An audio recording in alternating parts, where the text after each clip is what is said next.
A aula vai ser sobre episiotomia. Eu sou o professor Lucas Schreiner. Espero que seja proveitosa para vocês. É um tema no qual eu tenho um grande interesse, trabalho há bastante tempo e estudo também, então espero que seja bastante proveitosa para todos vocês. Eu vou começar a apresentação com um quiz. Eu espero que vocês consigam participar. Então, quem está vendo no computador, eu peço que pegue o celular e coloque lá em cima, polev.com/Lucas, SCHREIN 397. Então, para vocês poderem participar da apresentação e para depois nós termos uma discussão interessante, depois de a gente ter a impressão de vocês, as palavras de vocês, e depois com as palavras que eu vou trazer, para a gente poder juntar e aprender algumas coisas com esse tema de episiotomia, certo? Então vamos ver se vai funcionar. Só põe o teu nome do Polev ali de novo, Schrein 397. Lá em cima, polev.com/Lucas Schrein 397. Então, qual a palavra representa episiotomia para você? Então, quando a gente ouve episiotomia, o que a gente pensa? Então, se der para fazer em uma palavra, eventualmente duas palavras, vamos ver se eu vou conseguir que vocês participem online comigo. Bom, eu já vi aqui alívio, que foi a primeira.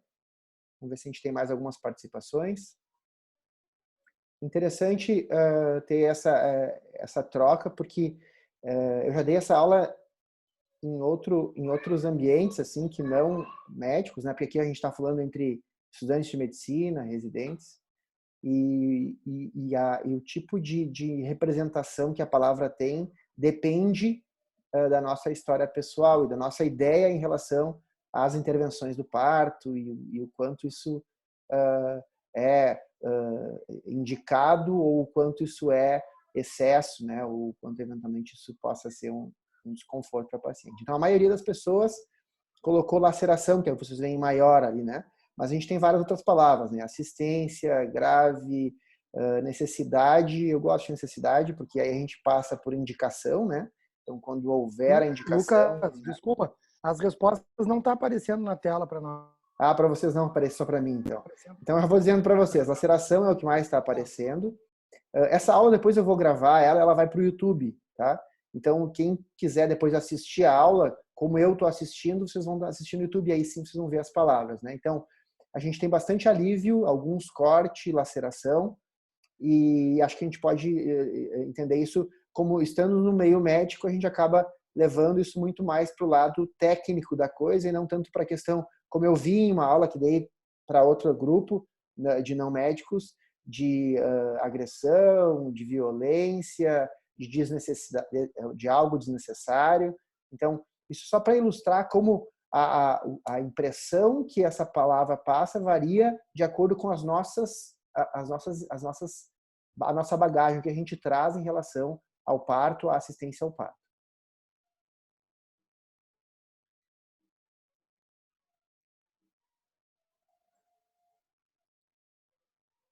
Vamos ver agora se a próxima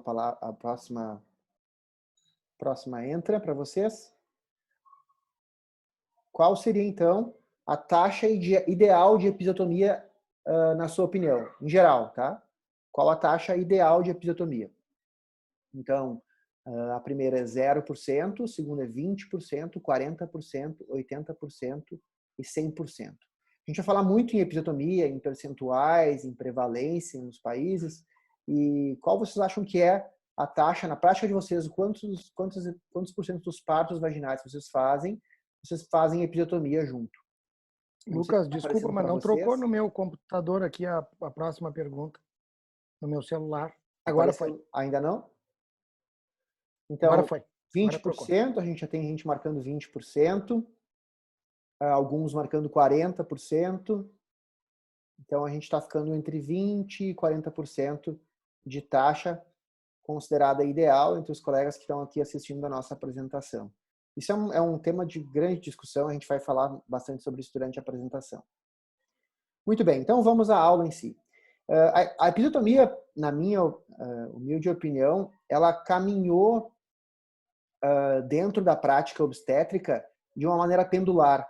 Como várias tecnologias que a gente tem dentro da assistência obstétrica e também da assistência médica, a gente começa num ambiente em que a gente não tem praticamente nenhuma intervenção, né, que seria o ambiente de 0% de episiotomia, como vocês veem ali no pêndulo, né, que é quando o pêndulo está começando o seu caminho. Então, aí estaria a origem do parto, que é o parto domiciliar, com uma assistência que não é especializada, sem uso de qualquer medicação, e aí a gente tem também, então, o 0% de episiotomia. Ao longo do tempo, né, o pêndulo vai se movimentando e a gente vai chegar num parto sendo praticado no ambiente hospitalar, terciário ou quaternário, num ambiente cirúrgico, como a gente viu na maioria dos lugares, o ambiente chegou ao bloco cirúrgico, né? O uso de múltiplas medicações, de medicações analgésicas, medicações para indução ou para correção dinâmica, então, com múltiplas medicações e um ambiente que chegou, então, a 100% de episiotomia, certo? Mas esse pêndulo, assim como ele vai, né, ele volta também. E o tempo foi passando e a gente foi reduzindo as episiotomias, isso na maioria dos centros, não estou falando de todos, mas na maioria dos centros, porque se viu que talvez nem todas as pacientes precisassem de episiotomia. Reduzindo as medicações para aquelas que realmente tinham evidência científica que eram benéficas, então a medicina baseada em evidências participou dessas modificações, então da volta do nosso pêndulo, né, para uma posição mais próxima do equilíbrio. E nesse retorno, às vezes, como qualquer pêndulo, ele acaba tendendo para o momento inicial, né? Pendendo para a redução total ou sem qualquer medicação, para uma assistência que deixa de ser especializada, algumas vezes voltando até para o ambiente domiciliar. E nesse retorno também houve o retorno a práticas de praticamente zero episiotomia em vários centros de referência, né? Então, assim como qualquer pêndulo, como qualquer movimento na assistência médica, eu não acredito que esse pêndulo vá se manter estável nessa posição da onde ele partiu. Ele vai se manter estável no meio de caminho entre o 100 e o 0, que a gente não sabe exatamente qual é e quais são as intervenções ou as medicações ou o que vai ser feito nesse ponto de estabilidade do pêndulo. Mas esse movimento ainda está acontecendo. Então, a gente tem lugares onde esse pêndulo está ainda mais para o lado do 0 e outros em que esse pêndulo ainda está muito mais para o lado do 100%, não só de episiotomia, mas como de outras intervenções do parto. E a história do tempo, e o tempo que vai acabar nos mostrando aonde que vai ser o ponto de estabilidade dessas intervenções na assistência ao parto e da episiotomia junto dessas todas. Junto a essas modificações que a gente viu em relação à prática da episiotomia, vieram uma série de estudos e de artigos colocando em dúvida se realmente havia necessidade de episiotomia, né? Cortar ou não cortar, essa é a questão. Esse é um estudo recente, é um editorial recente, bem interessante, que coloca em dúvida se realmente é necessária a episiotomia. E outro que coloca se, existe a técnica correta a episiotomia correta, ela existe, ou seja, existe alguma a episiotomia pode ser correta, né? Ou ela na verdade é uma técnica que não deveria mais ser utilizada. Então, esses estudos são recentes, né? E são estudos que mostram e que ilustram esse cenário que a gente tem atual de episiotomia, da onde a episiotomia vem se situado, né? Tem se situado. Que é numa posição de dúvida em relação à sua prática, ou se deve ou não haver a sua prática. Mas o que é a episiotomia, então? A episiotomia nada mais é do que uma incisão cirúrgica feita na região perineal para ampliar o diâmetro dos tecidos moles. É só isso, não é uma entidade maior do que isso, como às vezes é colocada por alguns grupos, né, que tem uma ideia de a prática da episiotomia ser alguma questão violenta, né? Nenhum obstetra, ninguém que atende o parto pensa em violência quando está fazendo uma episiotomia. Pensa simplesmente em ampliar o diâmetro dos tecidos moles com os objetivos muito claros de redução do trauma. Então, não é feita para aumentar o trauma perineal, e sim para reduzir, especialmente para reduzir lacerações esfincterianas, certo? Então, esse é um dos principais focos da episiotomia, reduzir lacerações esfincterianas, facilitando a expulsão do feto e reduzindo o tempo da expulsão. Então, isso é episiotomia. Então, para a gente não ficar... A ideia quando a gente faz a episiotomia é exatamente essa. E as questões que eu vou colocar durante a apresentação é se ela é realmente necessária, quais seriam as reais indicações e qual a melhor maneira de fazer no caso de haver a indicação da realização. Esse é um estudo recente que fala sobre a prática da episiotomia nos países em desenvolvimento, né? Então, dos países que têm dados em relação à episiotomia. A gente vê aqui o Brasil, é um estudo de 2019, a prática da episiotomia está entre 30% e 50%. Mas vocês veem que tem uma grande variação, né, ao longo dos países. Aqui, outros países da América do Sul, onde a gente tem dados, né, essa prática chega a 70%, 80%. Isso é episiotomia prática global, né, não só falando em primigesta ou multípara.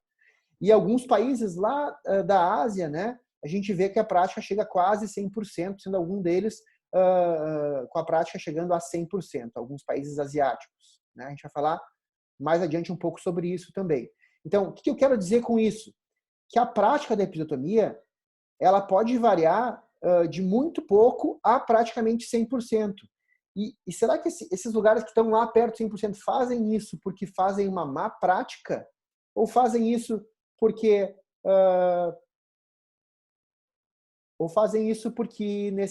nesses países haja alguma característica individual dos países onde a episiotomia realmente seja mais necessária do que nos outros países. Então, essa é uma discussão bem interessante que eu espero que a gente possa ter um pouco ao longo da apresentação. Então, países como Taiwan e Vietnã têm 100% de episiotomia relatadas. As taiwanesas, em especial, consideram que o parto foi mal assistido caso não seja realizada uma episiotomia. Tal é a cultura da episiotomia nesses países, isso as pacientes, né?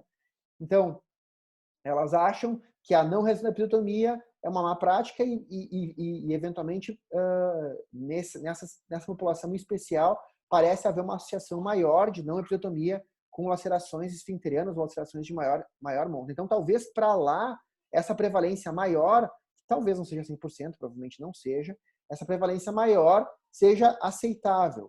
Enquanto outros países, como os países nórdicos, têm percentuais de episiotomia muito baixos, em 7% em 2019, 10%, 15%.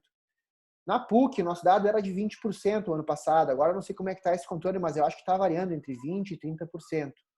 E alguns lugares sugerem que essa prática possa chegar a 0%.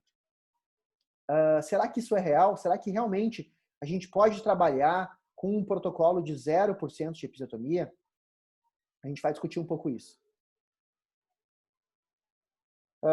O que a gente vê de prático é que os países em desenvolvimento, a maioria deles, ou desenvolvidos, tiveram uma redução na prática da episiotomia ao longo dos tempos. Nenhum deles propondo 0%, tá? Mas a gente vê grupos menores, assim, de pessoas que estão inclinadas ou unidas à prática do parto com menor intervenção possível, propondo a ideia de que, eventualmente, um protocolo de 0% seja possível. Eu não concordo com isso, mas vou falar cientificamente de por que eu não concordo com isso. E não concordo baseado nesse artigo recente publicado, em que a proposta deles era de fazer um protocolo, um grupo, então randomizou 311 pacientes para um grupo de não episiotomia, ou seja, não era para realizar nenhuma episiotomia nesse grupo, são só 155 vocês veem aqui, e um outro grupo que era para ser a prática de episiotomia rotineira, certo? Que são essas outras 156. O que aconteceu nesses grupos é que mesmo aquelas pacientes que eram randomizadas para um protocolo de 0 episiotomia, acabaram, quando indicadas, fazendo episiotomias. Então, na análise de ínterim desse estudo, ou seja, eles analisaram no meio do caminho, eles viram que o percentual de episiotomia no grupo que era para fazer 0 episiotomia foi o mesmo do grupo que era para fazer episiotomia na técnica rotineira. Então, é muito difícil de fazer um trabalho randomizado colocando pacientes para um lado ou para o outro, sendo que quem vai estar atendendo esse parto pode julgar que havia indicação de episiotomia e realizar a episiotomia nessa paciente. Então, nesse estudo, não foi possível tomar uma conclusão se o protocolo de episiotomia 0% ele é viável, né, porque havendo a indicação de episiotomia, os próprios pesquisadores que estavam trabalhando no estudo acabaram fazendo episiotomia. Então, não é comparável um grupo de 21% de episiotomia com um grupo de 26% de episiotomia, né? E a conclusão deles foi essa: olha, a gente não pode dizer se é viável um protocolo de 0% de episiotomia, porque nossos pacientes que eram candidatas a não fazer episiotomia acabaram fazendo episiotomia porque quem estava atendendo esses pacientes julgou que havia indicação de episiotomia, como é nos casos das intervenções no assoalho pélvico, como o vácuo, né? E alguns outros casos em que eles julgaram a episiotomia, e a gente vai discutir a indicação mais para frente, julgaram haver também indicação de episiotomia. Então, o protocolo de 0% de episiotomia, nesse grupo, nesse estudo específico, não foi possível de ser feito.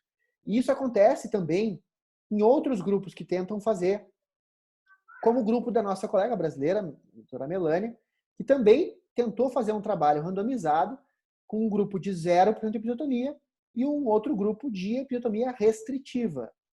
No trabalho dela, o índice de episiotomia foi muito baixo no grupo de episiotomia restritiva e foi semelhante ao índice de episiotomia no protocolo de que seria 0% de episiotomia. O que nos faz concluir que deveria haver a mesma conclusão dela em relação à conclusão do estudo anterior que eu citei para vocês, Helena, de que um protocolo de 0% de episiotomia não foi possível ser avaliado porque os índices de episiotomia nos dois grupos, no seletiva e no 0, no que foi randomizado para 0, foram semelhantes. Mas a conclusão do grupo, aí entra, na minha opinião, um viés de amor, que eu às vezes coloco, o de crença, né?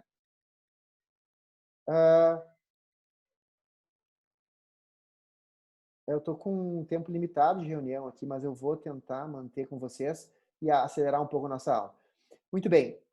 Então, um viés de crença em que ela coloca na conclusão de que sim, a conclusão do trabalho dela, apesar dos resultados serem semelhantes, ou seja, o percentual de episiotomia nos dois grupos serem semelhantes, não tem diferença estatística do percentual de episiotomia em quem era proposto a não fazer e quem era proposto a fazer de uma maneira seletiva.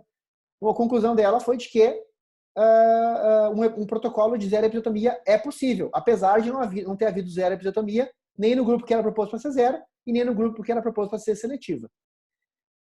Então, a dificuldade foi a mesma, mas a conclusão foi diferente, com a qual eu particularmente não concordo. Então, um protocolo de 0 episiotomia, a partir do momento que a gente considera que existem indicações desse procedimento, ele não é possível. Então, quando comparado então, o protocolo de 0 episiotomia com episiotomia seletiva, se considerou que a episiotomia seletiva protege para lacerações esfenterianas, isso já num outro trabalho que foi feito, e esse trabalho foi suspensa, o grupo de proposição de 0 episiotomia, mesmo tendo, não tendo chegado a 0 episiotomia ao longo do trabalho. Bom, então, se me perguntar, então, a episiotomia seletiva é o melhor? Bom, a Cochrane considera que sim. Mas, de novo, a qualidade dessas informações não é a melhor possível.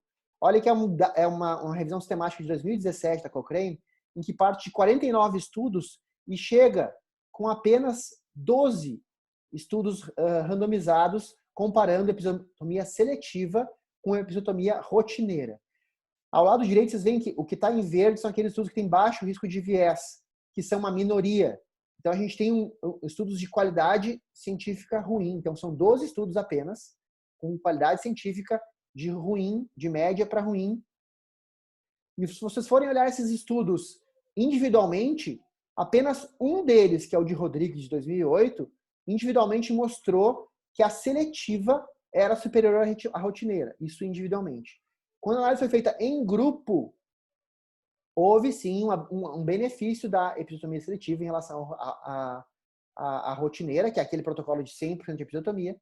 Isso considerando trauma vaginal severo, né, ou trauma perineal severo, que é o desfecho de maior problema, né, no caso do assoalho pélvico. Então, juntando todos esses estudos, bom, houve uma redução, houve um benefício da seletiva em relação à rotineira. Então, fazer em algumas pacientes ao invés de fazer em todas as pacientes. Mas, como eu coloquei no início, estudos de qualidade não muito boa e apenas 12 estudos de um procedimento que é feito em grande quantidade. Então, com poucas pacientes frente ao que a gente tem na nossa prática, né? Muitas pacientes. Então, seletiva foi superior, a gente teve menos alterações posteriores, menos suturas, menos complicações e maior risco de trauma, mas teve maior risco de trauma anterior, né? Então, fazendo menos epísio, a gente tem um pouco mais de trauma para-uretral, mas que a princípio não não é um desfecho considerado maior ou um desfecho considerado de maior desconforto para os pacientes. Então, qual é a taxa ideal de episiotomia? Essa resposta é muito difícil de ser dada. Esse X, né? O que é a episiotomia seletiva? A gente está falando de quantos por cento de episiotomia? Porque ele depende de uma série de fatores. Locais, né? No caso da população que a gente está atendendo, se é uma população de alto risco, se tem muitos macrossômicos, se é uma população que vai precisar de mais força, tem uma população de pacientes que vai ter mais sofrimento fetal, vai ter mais indicações de episiotomia, ou uma população de baixo risco, então a gente pode talvez ter menos um percentual menor de episiotomia. Tem que levar em consideração também as questões genéticas, né? Parece que pacientes de origem oriental têm um corpo perineal mais curto, um hiato genital menor, e isso aumenta a chance de lacerações maiores. Então, talvez esse grupo a gente tenha que ter maior liberalidade na prática da episiotomia. Então, todos esses fatores vão nos dificultar a chegar nessa taxa. Nos países nórdicos, parece que eles viram que taxas de episiotomia inferiores a 15% aumentam a chance de laceração perineal em relação a taxas superiores a 15%. Então, parece que trabalhar num protocolo inferior a 15% parece ser uma prática inadequada. Parece que a gente tem que trabalhar num protocolo acima de 15%. E 30% parece ser o limite superior. Parece que a gente a ideia é trabalhar no protocolo de 15% a 30%. Então, 15% naqueles grupos de pacientes de baixo risco, se a gente estiver considerando baixo risco, e 30% em pacientes que a gente estiver considerando que tem um maior risco ou fatores que possam aumentar a nossa indicação. Esse é um trabalho clássico em que houve, então, intervenções na redução da taxa de episiotomia e foi visto que tipo de repercussão isso teve nas lacerações perineais graves. Então, quais são as indicações? Condição fetal não predispulsiva, então, uma condição fetal não tranquilizadora, quando a gente quer abreviar o predispulsivo. As variedades posteriores parecem ser uma indicação para manipulação ou para instrumentação. Macrosomia, é difícil a gente avaliar a macrosomia com muito boa qualidade, né? Mas casos de nenês realmente grandes, maiores de 4 quilos, talvez a gente tenha que pensar em fazer a episiotomia com maior liberalidade, né? Nessas pacientes. Período expulsivo prolongado, priorização materna e insuficiência cardíaca materna. Essas são indicações clássicas e que a gente deve estar atento a fazer a episiotomia nessas situações. Instrumentação é uma discussão, a literatura vem discutindo bastante instrumentação, mas os dados mais recentes falam absolutamente a favor de episiotomia para instrumentação. A taxa de laceração esfincteriana é maior tanto para o FORSP quanto para o vácuo nos protocolos que não fizeram episiotomia. Alguns estudos foram suspensos em que tinham randomizado pacientes para não fazer episiotomia na instrumentação pelo fato do maior risco de laceração esfincteriana. Canal vaginal estreito ou laceração iminente é uma indicação um pouco difícil de fazer, porque ela é muito individual e muito subjetiva. Então, a orientação é que se tenha a menor indicação possível de episiotomia pela indicação canal vaginal estreito. E corpo perineal curto também é uma indicação que deve ser tomada com cuidado. Eu vou precisar que seja criado um novo link. Agora eu vi que a Jean colocou. Mas como eu estou gravando, eu vou seguir na gravação aqui e quando terminar... eu crio um por fora. Eu crio um por fora aqui, mando no ótimo. grupo lá. E aí quando tu terminar, tu entra lá e aí continua a tua aula lá. Tá ótimo. Beleza. Até porque o nosso tempo está acabando, né? Então, corpo perineal curto também é uma outra indicação que deve ser cuidada, porque ela é um tanto quanto subjetiva, então a gente não pode ser tão liberal na indicação de corpo perineal curto. Então, tentar se fixar nas indicações do primeiro slide, que são indicações clássicas, e na instrumentação, que é a indicação que atualmente a gente tem evidência para se usar. O momento de fazer a episiotomia é, idealmente, a partir do momento que tu já pode instrumentar caso haja indicação. Então, mais 2 de DELI já é um plano adequado para fazer a episiotomia. Pouco tempo até a expulsão, idealmente, né? E, se possível, coroando. Quando a gente vai instrumentar, às vezes não está coroando, porque a gente precisa instrumentar, às vezes, num plano mais 2, por exemplo, não está coroando. Então, aí a gente vai ter que fazer a episiotomia um pouquinho mais alta, não coroando. Mas, se possível, coroando, porque daí a gente faz a episiotomia de uma forma restritiva. Aqui são os tipos de incisão. A incisão preconizada pela OMS é a incisão médio lateral, que é a de número 4. Né? Eventualmente pode ser feita incisão lateral, mas tem um dano estético um pouco maior e um pouco mais de dor pós-operatória por se afastar um pouco da fúrcula. Então essa seria a incisão mais realizada, a incisão médio lateral, que é a de número 4. Então, médio lateral e lateral são as técnicas de escolha, como vocês podem ver no que eu pintei aqui de vermelho para vocês.